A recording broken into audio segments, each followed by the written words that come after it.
Alors, c'est parti pour la lecture. Je commence. Il était une fois un homme et une femme qui désiraient avoir un enfant, depuis longtemps déjà. Mais enfin, finalement la femme eut l'espoir que le bon Dieu allait exaucer leurs souhaits, leurs désirs. Ces gens avaient l'arrière de leur maison une petite fenêtre qui donnait sur un magnifique jardin où poussaient en abondance les fleurs et les simples des fleurs, donc en abondance les fleurs et les simples les plus belles qui soient. Simples et belles. Mais ce jardin était entouré d'un haut mur et que personne n'osait y entrer parce qu'il appartenait à une magicienne qui avait un pouvoir immense et que le monde entier craignait. Un jour que la femme se tenait à cette fenêtre et regardait dans le jardin qui se trouvait en bas, elle aperçut soudain un carré où étaient plantées les plus belles réponses qui soient. Elles avaient l'air si fraîches et si vertes qu'elle eut envie de ressentir un intense désir d'en manger. Excusez-moi, je transpire un peu parce qu'il fait vraiment chaud, hein, t'as vu? Ah, le soleil, quand il est généreux, il rigole pas. Son désir augmentait de jour en jour, et comme elle savait qu'il lui était impossible d'en avoir, elle se mit à dépérir et devint toute pâle et très mal en point. Son mari prit peur et lui demanda « Ma chère femme, que te manque-t-il » ? « Ah, répondit-elle, si je ne peux pas manger des réponses du jardin qui se trouve derrière notre maison, je mourrai. » Son mari qui l'aimait se dit « Plutôt que de laisser mourir ta femme, tu vas aller lui chercher des réponses, quel que soit le prix à en payer. » À la tombée de la nuit, il escalada le mur pour pénétrer le jardin de la magicienne, arracha toute hâte une poignée de réponses et les apporta à sa femme. Il en fit aussitôt une salade et elle les mangea goulûment. Mais elle les avait trouvées si bonnes, que le lendemain, elle eut encore 3 fois plus envie. Pour l'apaiser, son mari n'avait pas d'autre choix que de réescalader le mur une nouvelle fois pour retourner dans le jardin. Il s'y rendit donc à nouveau à la tombée de la nuit. Mais quand il fut de l'autre côté du mur, il fut saisi de peur en voyant la magicienne debout devant lui. « Comment oses-tu venir dans mon jardin et prendre mes réponses, voleur que tu es ?» lui dit la magicienne en le regardant d'un air furieux. « Tu ne t'en diras pas comme ça. » Bah dis donc, attendez. Attends, t'as pas un petit truc là? Je fais une petite pause. Je vais me désaltérer parce que... Ah, le soleil, il est chaud, hein. Ça chauffe, mon ami. C'est bon signe quand ça chauffe. Et maman, on va passer à l'analyse contextuelle, analyse textuelle, donc à travers les symboles. Je fais une petite pause. J'ai pas besoin de cliquer là, parce que c'est long là. C'est comment? Donc on reprend, chaton. « Ah !» répondit. « Ayez pitié de moi. C'est la nécessité qui m'y a contraint. Ma femme !» Avez-vous réponse? Par la fenêtre. Et en ressent une envie telle qu'elle mourrait si elle ne pouvait en manger. Le courroux de la magicienne s'apaisa alors un peu et lui répondit. Si tu dis vrai, je veux bien te permettre d'en emporter autant de réponses que tu veux, mais à une seule condition. Tu devras me donner l'enfant que ta femme mettra au monde. Et je ne lui ferai pas de mal. J'en prendrai soin, comme si j'étais sa propre mère. dans sa frayeur, le mari dit oui. Et quand sa femme accoucha, la magicienne apparut aussitôt.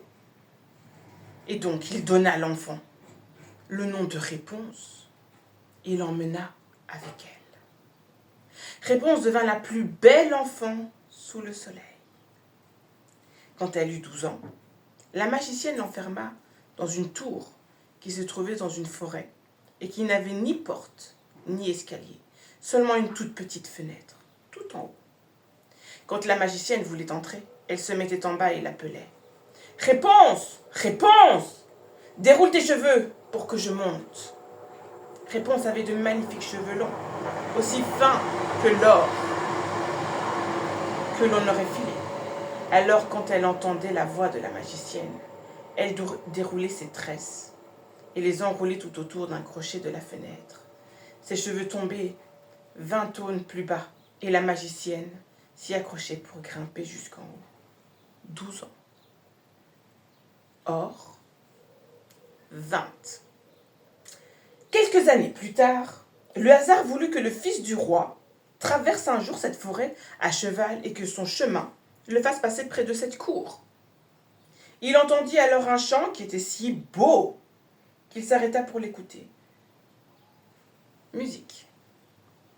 C'était Réponse qui, dans sa solitude, laissait résonner sa douce voix pour laisser passer le temps. Le fils du roi voulut monter la voir et chercha la porte de la tour, mais qu'il n'en trouva point. Il rentra chez lui, mais ce chant l'avait tant ému son cœur qu'il retourna tous les jours dans la forêt pour l'écouter.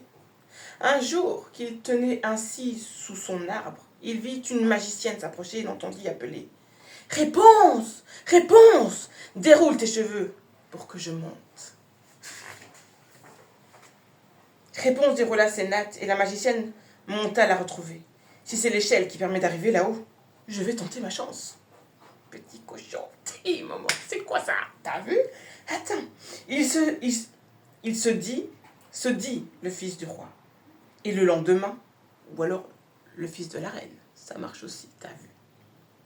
Et le lendemain, quand il se mit à faire sombre, il se rendit au pied de la tour et appela. « Réponse!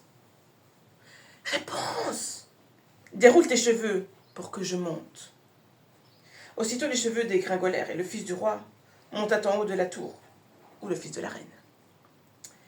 Tout d'abord, Réponse se fit saisir de frayeur en voyant entrer chez elle un homme, Madre de Dios. Comme ses yeux n'en avaient encore jamais vu. Oula, mon ami, t'as matché. C'est comment? Attends. Mais le fils du roi se mit à lui parler si gentiment et lui raconta que son cœur avait été si ému, que son chant, par son chant, qui ne... Non, mais tu te moques de qui, en fait? Il avait été si ému par son chant qu'il ne lui avait pas laissé de repos et qu'il avait dû venir la voir en personne. Réponse oublia alors sa frayeur. Elle ne sait quoi ça. Et lorsqu'il lui demanda si elle voulait l'épouser, voyant qu'il était jeune et beau, elle se dit, il ne m'aimera plus que ma vieille marraine. Acquiesça et se mit sa main dans la sienne. Elle lui répondit, je veux bien venir avec toi, mais je ne sais pas comment faire pour redescendre. Apporte un bandeau de soie avec toi chaque fois que tu viendras me voir. J'en ferai une échelle et quand elle sera prête, je descendrai et tu m'emmèneras sur ton cheval. On est dans le sauveur, l'énergie du sauveur. Mais bien sûr, 19e siècle. Il convert que... Oui, c'est le romantisme, chouchou. Il convert que d'ici là, il reviendrait la voir tous les soirs, car la vieille venait dans la journée. Quant à la magicienne, elle se doutait de rien, jusqu'à ce qu'un jour, Réponse lui parle en ces termes. « Dis-moi donc, ma reine, comment est-ce possible? J'ai bien plus de mal à vous jusqu'ici que le fils du roi, qui, lui, en est en haut en un clin d'œil. »« Ah, enfant impie, s'écria la magicienne, qu'il me faut-il entendre là? Je croyais t'avoir coupé du monde entier, et tu as quand même réussi à me tromper. Dans sa fureur, elle empoigna les beaux cheveux de Réponse et l'enroula plusieurs fois autour de sa main gauche. On est d'accord. Et saisit une paire de ciseaux que sa main droite et clic-clac, la voilà coupée. Et les belles tresses tombèrent par terre. Elle était si impitoyable qu'elle emmena la pauvre Réponse dans une contrée déserte où celle-ci dut vivre dans la détresse et la misère. Elle n'est pas très sympa celle-là. C'est comment. Cependant, le soir, du jour où elle avait été répudiée, Réponse, la magicienne, attacha au crochet de la fenêtre, en haut de la tour, les tresses qu'elle avait coupées. Quand le fils du roi vint et appela, « Réponse, Réponse, déroule tes cheveux pour que je monte. » Elle fit dégringoler les cheveux. Le fils du roi monta, mais ce n'est pas sa Réponse bien-aimée qu'il trouva en haut. C'était la magicienne, qui le regardait d'un air méchant et fielleux.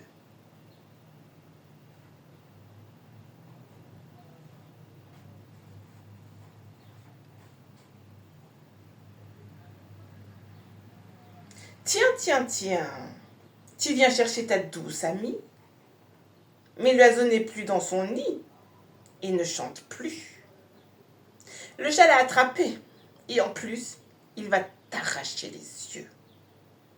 Réponse est perdue pour toi. Tu ne la reverras plus jamais. Fou de douleur et de désespoir, le fils du roi se jeta dans le vide du haut de la tour et eut la vie sauve, mais les épines dans lesquelles il tomba lui crevèrent les yeux. Il erra alors aveugle dans la forêt et ne se nourrissait que de racines et de baies. Il ne faisait rien d'autre que de pleurer la perte de sa femme bien-aimée. Il erra ainsi pendant plusieurs années, dans la misère, et finit par arriver dans le désert, où Réponse vivait misérablement avec les jumeaux, un garçon et une fille qu'elle avait mis au monde.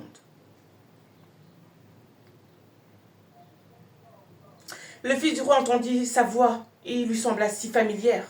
Il en suivit la direction. Aveugle. T'as vu?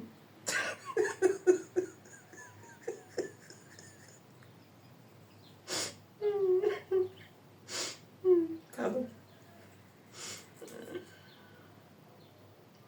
Et quand elle le vit approcher, Réponse le reconnut et se jeta à son cou plutôt, et pleura. Deux de ses larmes mouillèrent les yeux du fils du roi. Des belles larmes, des diamants, mon chaton. Ça fait penser à qui? T'as vu? Deux de ses larmes mouillèrent les yeux du fils du roi, et ils recouvèrent la vue, de sorte qu'il vit aussi bien qu'avant.